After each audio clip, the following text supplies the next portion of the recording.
بسم الله الرحمن الرحيم. أصحاب السعادة، أصحاب الفضيلة، الشيوخ الكرام، ضيوف قطر الأعزاء، اسمحوا لي بدعوة السيد يوسف الجيدة الرئيس التنفيذي لمركز قطر للمال، والدكتور خالد بن إبراهيم أصليطي رئيس اللجنة العليا المنظمة للمؤتمر، مؤتمر الدوحة للمال الاسلامي، ليتفضلا بتكريم الجهات الراعية والمتعاونة والمنظمة.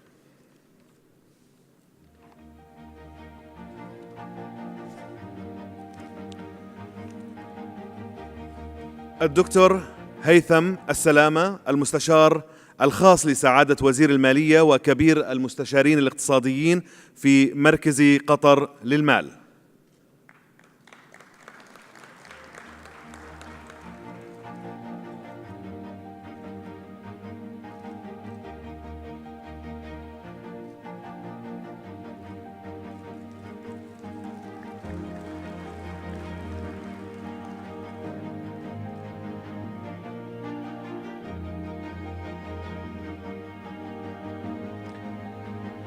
السيد طلال الخاجة، الرئيس التنفيذي لمجموعة الاقتصاد في مجموعة بنك بروة.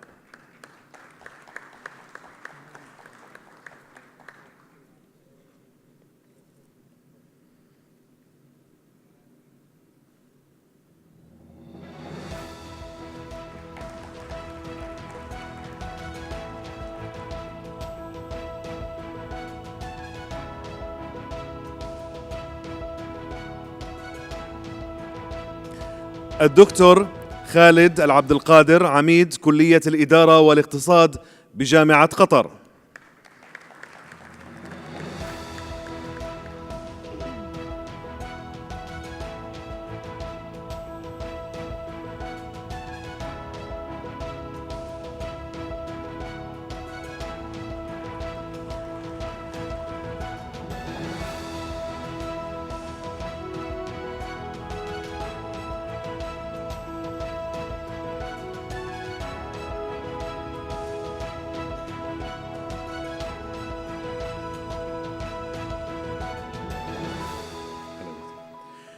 الدكتور سيد نظام علي، مدير مركز التمويل الاسلامي بجامعة حمد بن خليفة.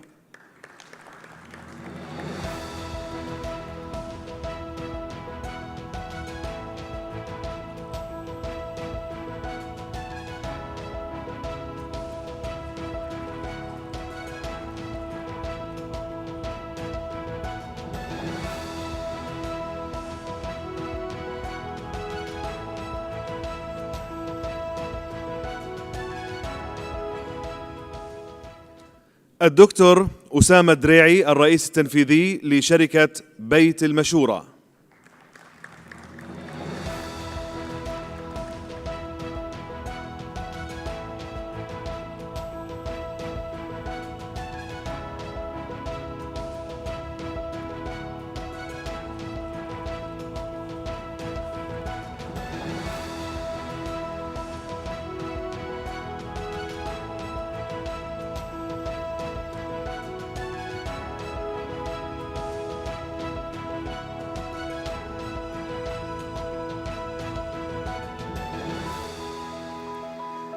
لو سمحتوا ندعو الأخوة الرعاة والشركاء لأخذ صورة مع المنظمين، صورة عائلية.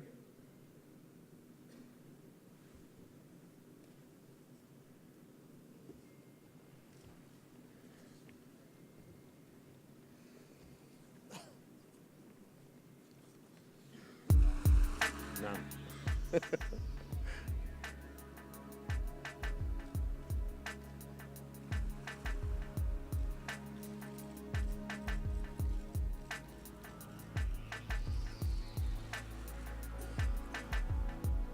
شكرا للسيد يوسف الجيدة والدكتور خالد أصليطي على تفضلهما بتكريم الرعاة. أيضا الشكر موصول للشركاء والرعاة مع مؤتمر الدوحة للمال الإسلامي.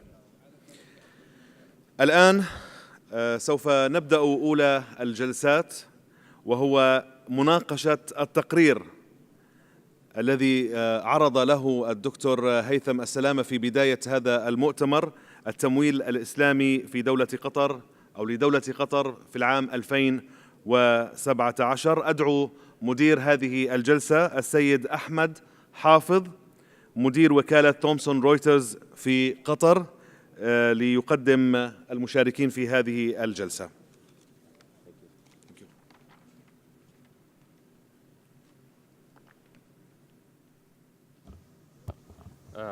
بسم الله الرحمن الرحيم. السلام عليكم ورحمة الله جميعا. اسمحوا لي أن أتحدث باللغة العربية في هذه الجلسة لأن التقرير الذي سنناقشه هو باللغة الإنجليزية. عفوا اسمحوا لي أن أتحدث باللغة الإنجليزية في هذه الجلسة لأن التقرير الذي سنناقشه هو باللغة الإنجليزية. Good morning, ladies and gentlemen. Please allow me to speak in English during this session. My name is Ahmed Hafiz and I head Thomson Reuters business operations in Qatar. It gives me a great pleasure to be here today at this important event to shed some lights and to discuss the Qatar Islamic Finance Report 2017 and to moderate this distinguished panel. Before I start, I would like to thank the organizers for this great event and to actually thank QFC for their leadership and vision in initiating, producing, and launching this important report that took many months of research, analysis, surveys, interviews, and a lot of efforts to bring it to life today. Today we have a very distinguished panel with us. Let me introduce them to the stage. Dr. Haytham Al-Salama, Chief Economic Advisor with QFC and now Special Advisor to the Ministry of Finance. Please join us on the stage, Dr. Haytham. Dr. Saeed Nazim Ali, Director and Research Professor at Hamad bin Khalifa University. And Mr. Gaurang Himani, Chief Financial Officer at QIB. Please join us on the stage, gentlemen.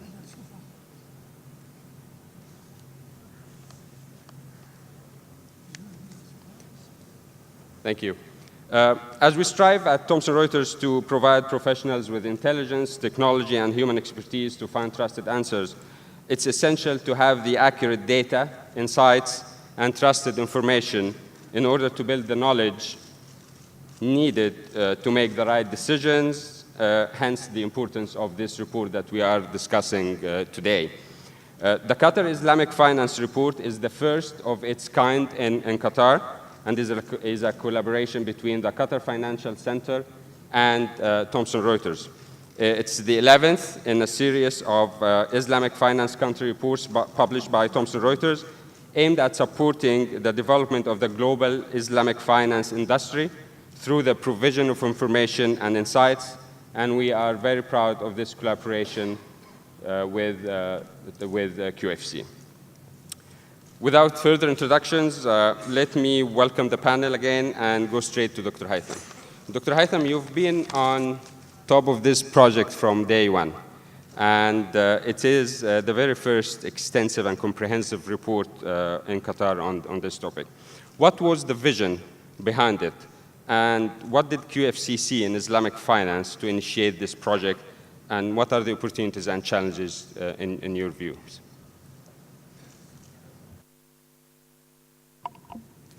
Thank you, Ahmed, for hosting me, and thank you for moderating this session. We have had a very good journey together with Thomson Reuters, and IDB, and the Faculty of Islamic Studies at HBKU. We are very proud of this report, and the reason behind this report was to survey the existing market, to analyze the trends that are available in the local market in Qatar, and to know what are the potential opportunities and challenges that could come out of that surveying and that analyzing. It's more like a horizontal landscaping. I'm hoping for the future we can go more vertically deeper into various sectors within Islamic finance. It was really interesting and surprising to see many of the facts that we have seen in the report, and we were pleasantly surprised to learn that there's a lot of opportunity for growth, and I think the next step would be to extract whatever lessons learned from that report and the studies associated with it, and help devise a strategy through QFC and through the central regulatory mechanisms to improve the Islamic finance landscape and industry in Qatar and beyond. Thank you. Thank you. Dr. Nazem, the Islamic finance industry is a vital part of Qatar's financial system, and it has exhibited resilience in the face of less favorable economic conditions. Islamic finance assets have grown at a compound annual growth rate of more than 11% over the last 5 years. What have been the key drivers of growth in Qatar's Islamic finance industries? And what are the major challenges that might be hindering the continued growth and development of the industry in your view?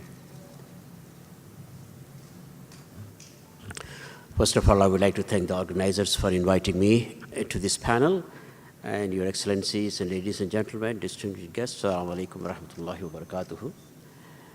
And before I say, I would like to congratulate the QFC for taking this daunting task and commissioning and launching and sponsoring this report. This is a much needed report for the industry and for the academia. So with regard to the question that you asked me about the challenges and opportunities for Islamic finance, let me first talk about the clienteles and the consumers. The products, we need to come up with more products, to attract the consumers.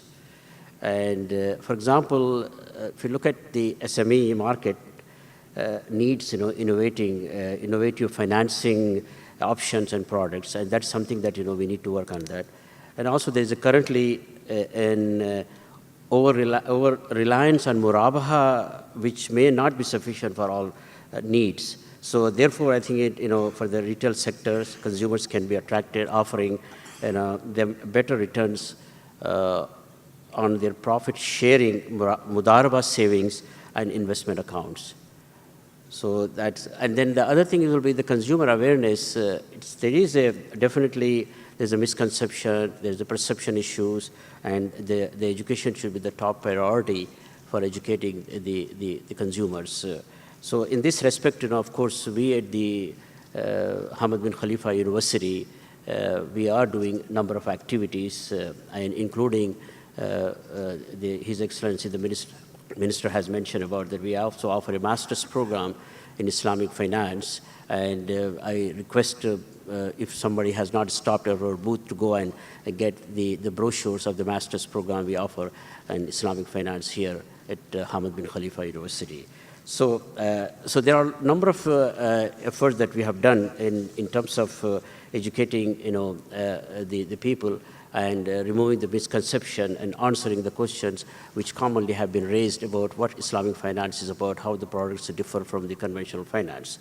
At the same time, I feel that the Islamic finance sector stakeholders can also try to do more information available in multiple languages, not only just Arabic, but it should be also the other languages, because the population in Qatar is, very much, diversified and ethnically. So especially the information related to the different products, it's very important, and contracts and agreements, in different languages. And of course, Qatar has a tremendous human capital talent advantage over its neighbors. So it's a hosting, world's top universities which have been untapped actually. So these are the world-class, universities and training their graduates, and they are all available. So there is an opportunity in strengthening the collaboration, between the local industry and the local academia, so that, those talents could be utilized by the industry in order to run. And of course, another challenge, opportunity is that the government has, Qatar government has taken the tremendous, undertaken tremendous expenditure and created impressive world-class infrastructure, which no doubt attract, the investors, and is good for all economic sectors, including the banking sector. So this is another unique opportunity for Islamic finance industry. So we, last year, we have had a round table about the infrastructure financing, and in that, we discussed about what role for Islamic finance. That would be. Thank you, Dr. Nazim. Going to banking, Mr. Himani, with enhancements to the further evolution of the Islamic finance ecosystem, Qatar has great potential not only to sustain the industry's double-digit growth, but also to increase its share of overall financial assets.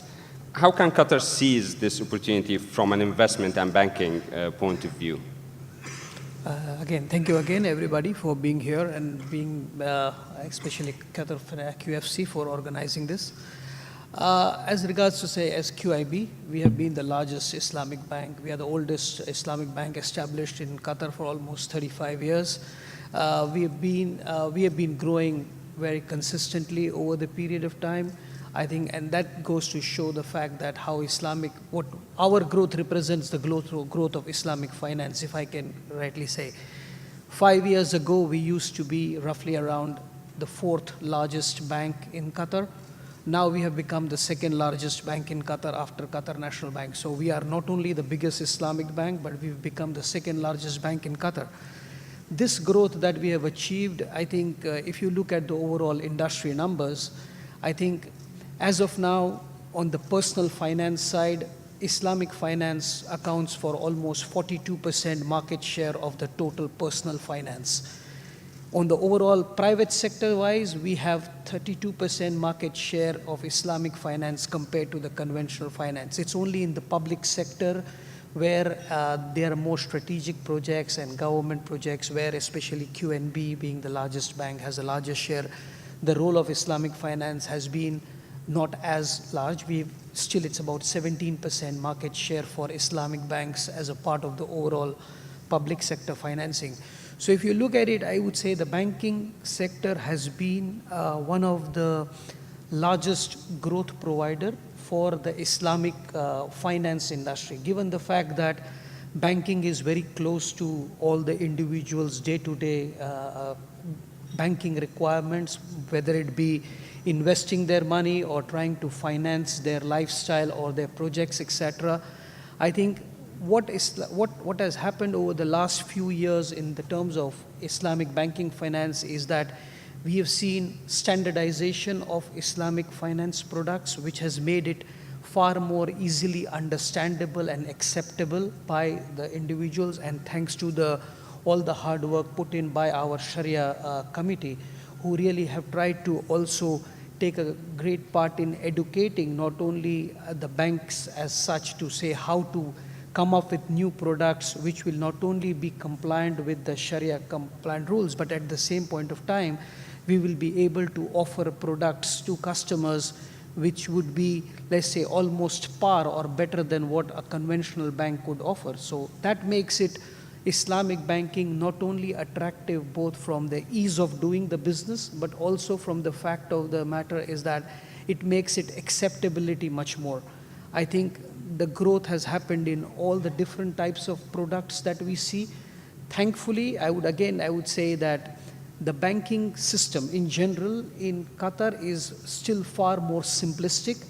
You don't have much more in the Western countries where you have far more complex derivatives, etc., which could be more challenging from the structuring it in the Islamic finance perspective. But the basic banking structure within Qatar being the way it is, I think it makes it very easy and comfortable for the banks to be able to offer products and services which make it pretty attractive for the customers to go towards Islamic banking. Let's say for us, we are the largest, let's say, retail bank in Qatar, in the sense is we are the choice of preferred bank for, especially for the local population. The Qataris, they really like dealing with Islamic banks, especially with Qatar Islamic Bank, given the fact of its long track record and way we have been servicing our customers. But what we have also seen as an Islamic bank, we have not tried to rest and say, you know what, we being an Islamic bank, people are just going to come to us. Islamic banks have tried to invest in their infrastructure, whether it be in their services, in the branches, or whether it be investing into their technology to be able to make sure two ways. The first is We are trying to automate the various processes that are involved to make sure that we comply with the Sharia requirements completely, but at the same point of time, make sure that our customers get the service quicker and efficient like the way they get it in any other banks as such. So I think it's an overall, I would say, education of the banks to its customers to show that we are able to grow and grow it in a much more, let's say, using the products, etc., which would make it more attractive, and at the same point of time, try to be competitive in terms of the pricing and the services that we offer. I think that has been one of the primary reasons helping the banking sector, Islamic banking sector in Qatar. Right. Thank you. I forgot to mention that we will open the floor to the audience if they have any questions to direct to the panel after some few questions. In the report, it has been highlighted that enhancing standardization, promoting innovation, and increasing customer awareness should be top priorities in further development and growth of Islamic finance in Qatar. Gentlemen, in your view, what is the top priority that you see needed at this stage for Qatar Islamic finance industry? Let me start with you, Dr. Nazim. As I mentioned, the consumers, the education aspect, we feel that there's a lot of, still I feel that, whenever we have any event with regard to, a lecture or public lecture or seminars, we come back with the basics, asking what Islamic finance is about. So it seems to me that still there is a lot of misconception surrounding. So that cloud needs to be cleared up. So I think the way to do is, to educate. And as I mentioned, that even the Islamic finance stakeholders, should make sure that, the information is available on their websites and very clear and concise in multi-languages, multiple languages, so that, the clientele and the consumers can benefit. And we at our university, I'm sure the Qatar University also do the same thing.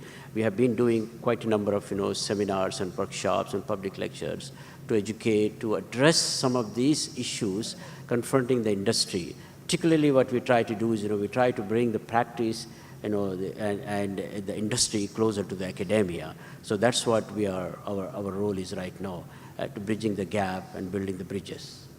So customer awareness. Dr. Aitham? I think I would also take the other side of the table, so the professionals who are offering these services or who are working in the banking industry, there always could be ways to improve their skill sets and grow their talent to be on the provider side of these Islamic finance products or services. Qatar has done a good deal through institutions like HBKU and Qatar University, but I think more could be done on that side in professional education to increase the quality of the providers as well as as Dr. Nazim said, increase the awareness of the recipients of those services as well. Mr. Imani? Well, my take is that I think in terms of while the customer education and awareness is going on, I think what we need to also focus is on innovation and simplicity. I think we need to create new products which will be compliant with Sharia principles, but at the same point of time, we need to make it more simple. So not only for simple in the senses which will be not only be simple to understand, but also simple to execute it as well, so that we are all the financial institutions are agile and are able to move forward with meeting with the increasingly, let's say, demanding requirements of the customers. I think we need to show that Islamic banking in certain aspects is not only from the point of view of the principles of the way the banking is done, but also from the way of the attractiveness in terms of why they should move forward. I think that will help to increase and broaden the horizon, not focusing purely on, let's say,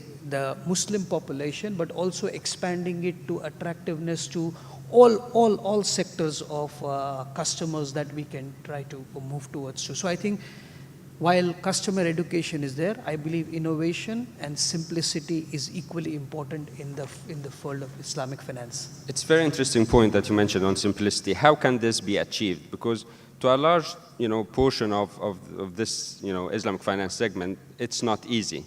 How can we achieve simplicity in this field?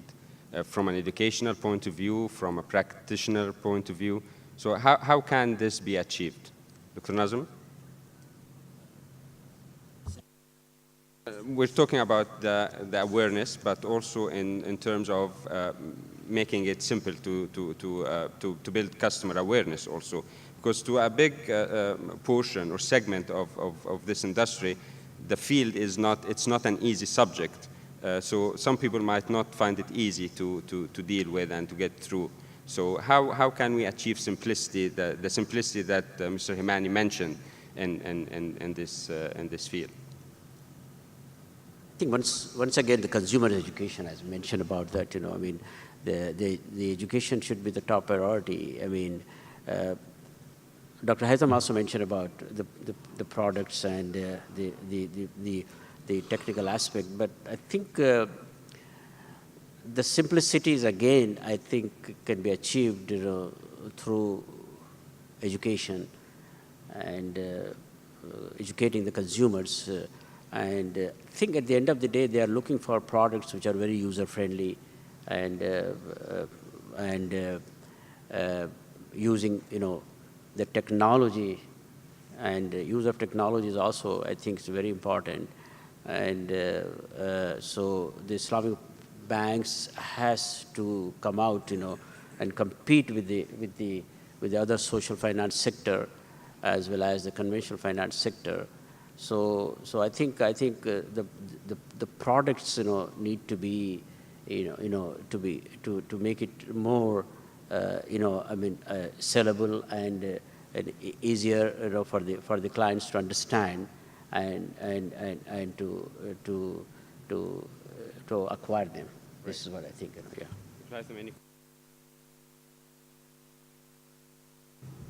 Well, I can take from our bank's own personal example. I think we get a lot of guidance from our Sharia committee.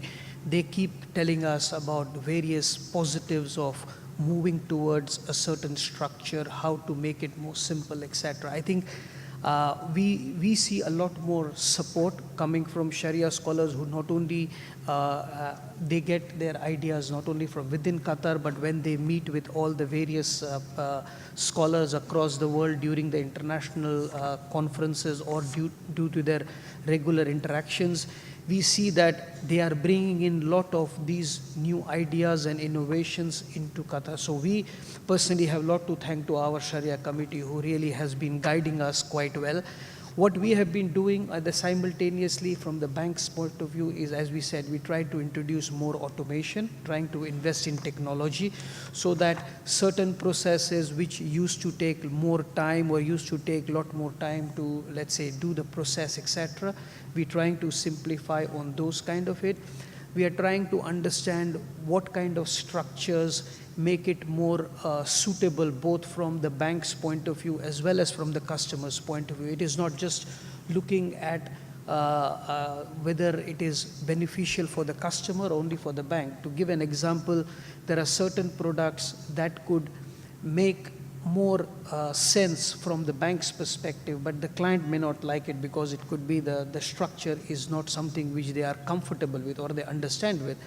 Or that it could be work other way around, that there are certain products that could increase the financial risk for the banks, and those kind of products are the ones where we try to make sure how we reduce our risk, but at the same point of time make sure it is available to our customers in the way they would like it. So I think it is going to be more of an interactive process, trying to understand what customers really need, and at the same point of time trying to get the good ideas and principles from the Sharia scholars. So I think here, I believe the Sharia scholars will really help us to take it really one step forward. The way they have really helped us where we have achieved. I think we would have not achieved the market share as an Islamic finance compared to the overall finance where we are thanks to their contribution. But I think we will see more and more support and coming from the scholars to really guide us to move forward towards it.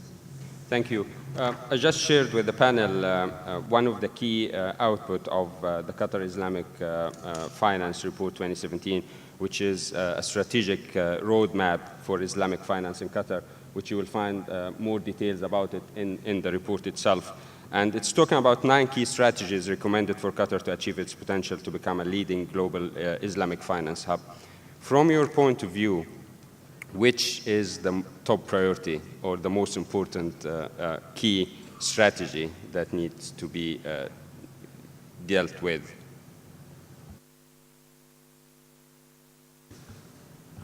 So very impressive, actually, the 9 key strategies that you recommended in the report.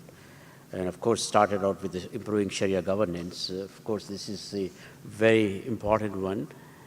We also at the Hamad bin Khalifa University College of Islamic Studies, we have recently completed the Sharia governance roundtable, the 3 days roundtable, invited number of Sharia scholars from all over the world to come and discuss about the Sharia governance issues in Islamic finance. And it was a very important, useful exercise for us to understand what's happening and how we can learn here, for us, in Qatar, to improve the Sharia governance. And definitely the role of the Sharia scholars is very prominent in the success of this industry. And we know that one small statement from a Sharia scholars can shake up the entire industry. It has happened, actually. We have 2-3 examples to mention. I don't think I should go into that detail. So that means the Sharia scholars and the Sharia governance is definitely one of the key, strategic, strategies that you have mentioned here. And the other one is, as I mentioned, about the technology, which you mentioned about promote fintech development. I think Qatar has taken, quite a good lead, actually, in that. I'm sure a number of you are aware of that. The Qatar Development Bank, under the patronage of the Qatar Central Bank, has undertaken a fintech project, and we also recently had a round table on the fintech, and in this conference also, one of the themes of this conference is a fintech, and we have an expert here, sitting here, Professor Volkan Enahas, who has done a special report for IFSB, Islamic Financial Services Board. So the others are also equally important, but I would like my fellow panelists to You need to choose one, Dr. Nad. Well, I said Sharia and the fintech both. So Sharia, improve Sharia governance. Yes, Sharia governance and as well as the fintech I mentioned. Thank you. Khaitham? I would actually take a step back from the 9 strategies, and I say these 9 strategies are all great, but they need to be governed by an overarching strategy on which of those to prioritize and which of those makes sense to tackle first. And that only will happen through analyzing your existing landscape and your existing potential and skill set availability for you to pick one over the other. Because what might be important for other markets might be different for you. And I do agree with Dr. Nazem on the Sharia governance. But I would also, again, take a step back and say there needs to be a strategy for Islamic finance development that's tied and gets the buy-in from the central government, and it needs to be tied to the country strategy or the 5-year strategy for the country itself. And the same way that it happened in Malaysia, Malaysia ties its development of Islamic financial markets to its 2020 strategy as well. So I would say that these are all great. They survey mostly what we talked about in terms of public awareness or the skill set development or tackling specific products within the industry. But the overarching strategy first that prioritizes which of those 9 to tackle first, and Sharia governance remains always a very important first point to tackle, because otherwise you wouldn't be knowing which of those are real Sharia products versus not. Who should be handling this overall strategy that you just mentioned?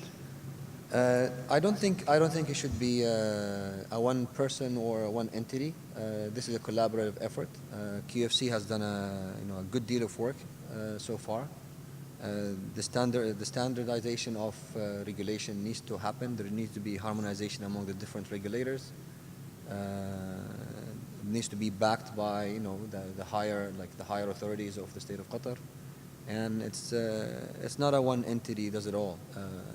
Everybody needs to play their part. The academia needs to play its part, the industry needs to play its part, the regulators as well as the government needs to support this effort. Thank you.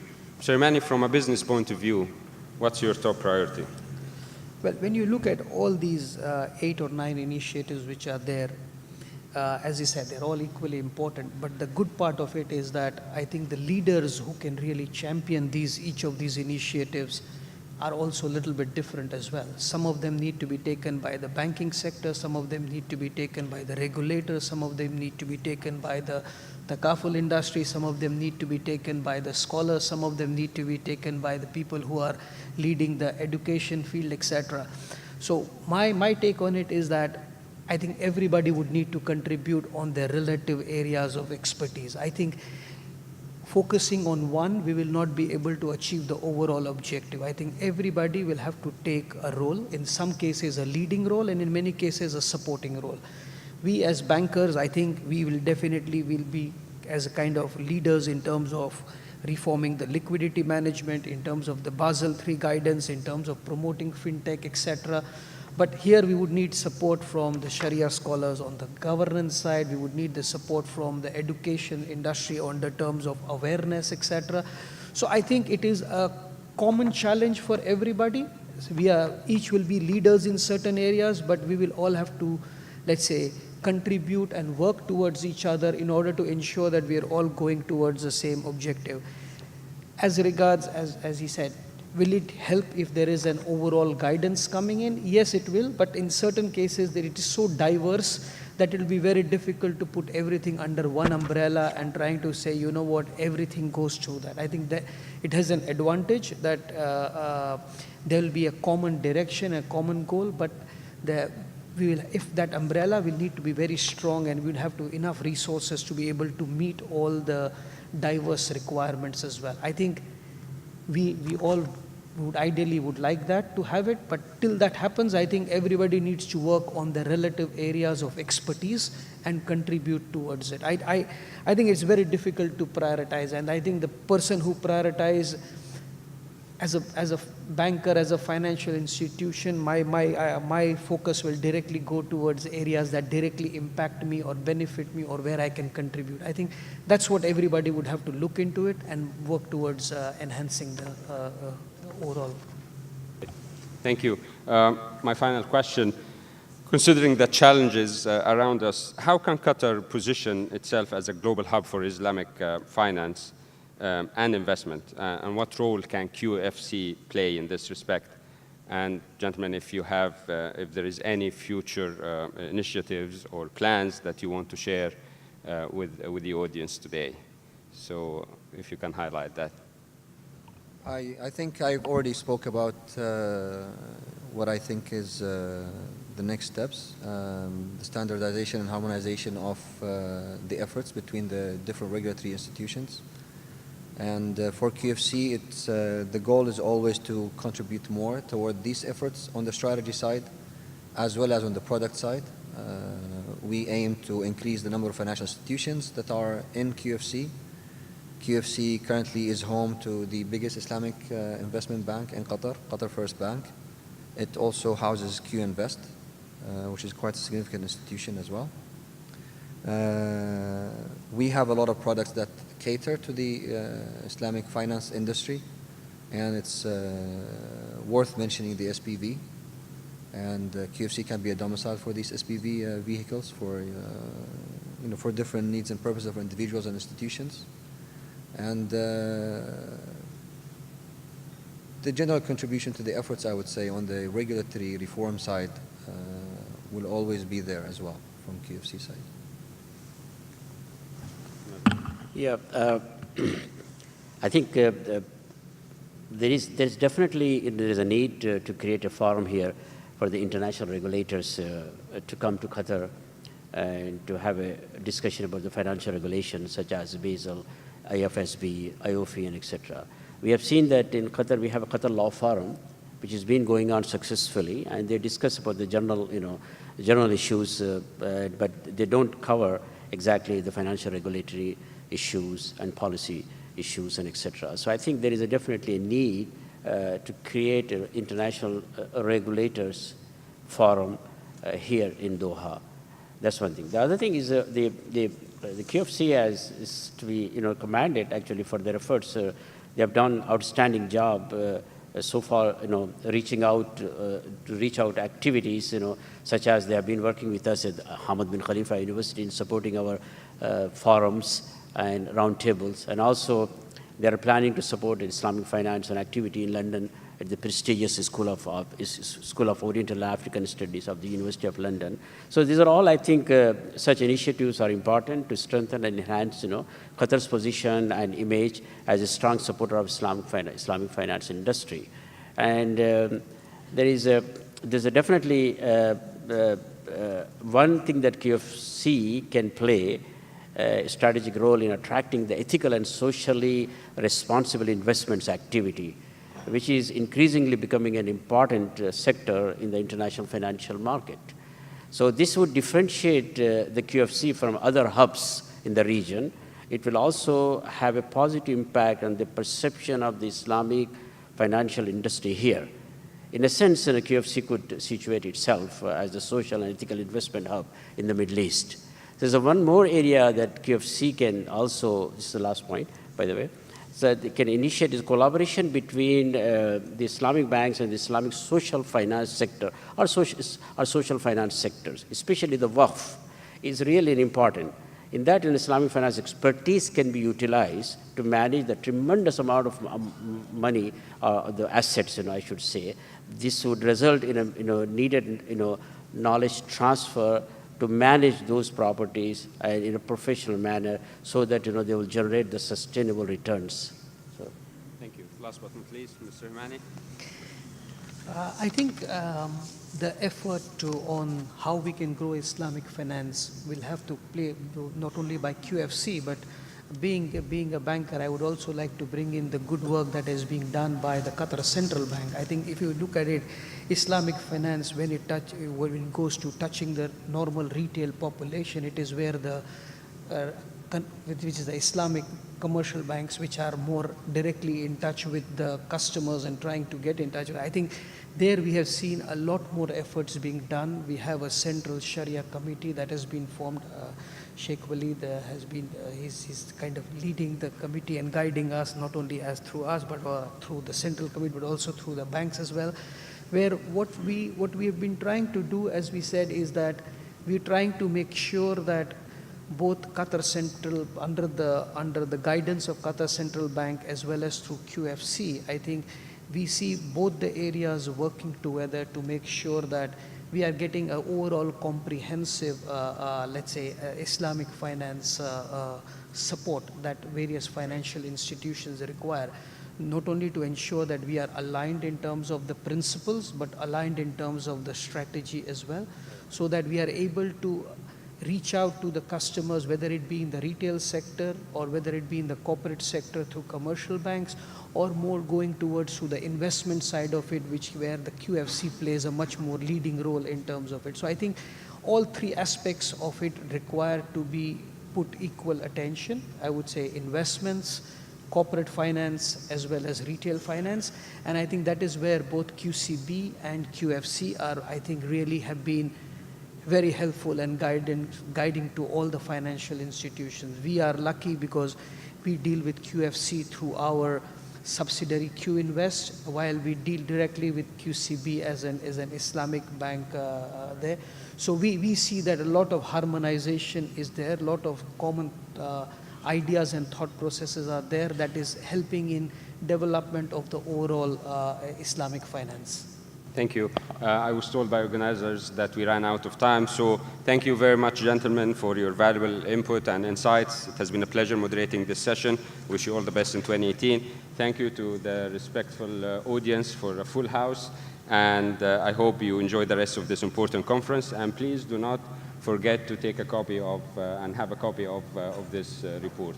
Thank you very much.